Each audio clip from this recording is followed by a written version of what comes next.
വനിതാ സംവരണ ബിൽ നടപ്പിലാക്കുക. 2023 പാസാക്കിയ വനിതാ സംവരണ ബിൽ നടപ്പിലാക്കാതെ മണ്ഡല പുനർനിർണയവുമായി വനിതാ സംവരണ ബിൽ കൂട്ടിക്കലർത്താനുള്ള കേന്ദ്ര സർക്കാർ നടപടിയിൽ പ്രതിഷേധിച്ചുകൊണ്ട് കേരള മഹിളാ സംഘം വടക്കാഞ്ചേരി മണ്ഡലം കമ്മിറ്റിയുടെ നേതൃത്വത്തിൽ ഓട്ടുപാറ ബസ് സ്റ്റാൻഡ് പരിസരത്ത് ഒപ്പുശേഖരണം നടത്തി.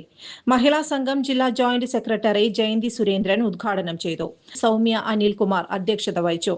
മണ്ഡലം സെക്രട്ടറി ഷീല മോഹൻ, ലിനി ഷാജി, ശ്രുതി ലാലു, സുമതി കൃഷ്ണൻ, നിജ ജയകുമാർ, സജിത ചന്ദ്രൻ, ജിൽഷ സുരേഷ് എന്നിവർ നേതൃത്വം നൽകി. ജില്ലാ കമ്മിറ്റി അംഗം കൂടിയായിട്ടുള്ള ജില്ലാ എക്സിക്യൂട്ടീവ് മെമ്പറായിട്ടുള്ള സഖാവ് ലിനി, ബ്ലോക്ക് മെമ്പർമാരും പഞ്ചായത്ത് മെമ്പർമാരും ഈ പരിപാടിയിൽ സഹകരിക്കുന്ന സഖാവ് നിജ, ശ്രീജ തുടങ്ങിയിട്ടുള്ള ജനപ്രതിനിധികൾ ഇതിനെ പ്രതിനിധാനം ചെയ്യുന്നുണ്ട്. പ്രിയപ്പെട്ട, നമുക്കറിയാം 30 വർഷത്തിലേറെ കാലമായിട്ട് ഇന്ത്യ രാജ്യം പൊരുതി കൊണ്ടിരിക്കുന്ന ഒരു വസ്തുതയാണ്.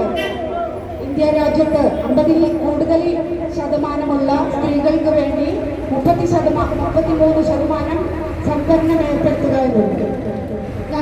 ജോൺസൺ ഒപ്റ്റിക്കൽസിൽ തിങ്കൾ, ബുധൻ, വെള്ളി ദിവസങ്ങളിൽ രാവിലെ 10 മുതൽ ഉച്ചയ്ക്ക് 1 മണിവരെ കണ്ണു ഡോക്ടറുടെ സേവനം ലഭ്യമാണ്. എല്ലാ ബ്രാൻഡഡ് ഫ്രെയിമുകളും ഇവിടെ ലഭ്യമാണ്.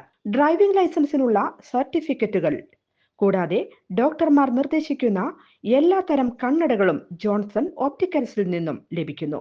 ജോൺസൺ കണ്ണട വ്യാപാരം, ഡിവൈൻ ആശുപത്രിക്ക് എതിർവശം, വടക്കാഞ്ചേരി.